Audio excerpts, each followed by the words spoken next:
ராஜா வந்து கேட்டுட்டு இருக்காரு, ஐயோ அந்த பிள்ளைய நான் பார்க்கணுமே, எனக்கு ரொம்ப ஆசையா இருக்குது அப்படின்னு சொல்லிட்டு. உடனே கேஆர்சி சொல்றாரு, இந்த அவங்க கூட வந்துட்டாங்களே அப்படின்னு சொல்லிட்டு. அவ வந்துட்டு இந்த நியாயம் கேட்கறதுக்காக போயிருக்கா, என் வீடையும் வயலையும் எடுத்துட்டாங்க அப்படின்னு சொல்லிட்டு.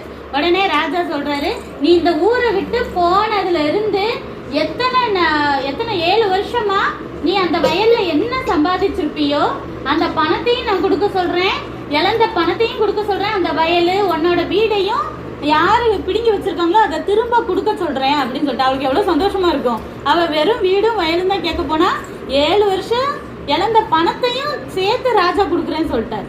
அப்படி ஒரு சந்தோஷம். நீங்கள் இந்த பெண்ணை போல பல வருஷங்களாக நிறைய நன்மைகளை இழந்து அதனால் நிறைய பாடுகளை அனுபவிச்சுட்டு இருந்திருக்கலாம்.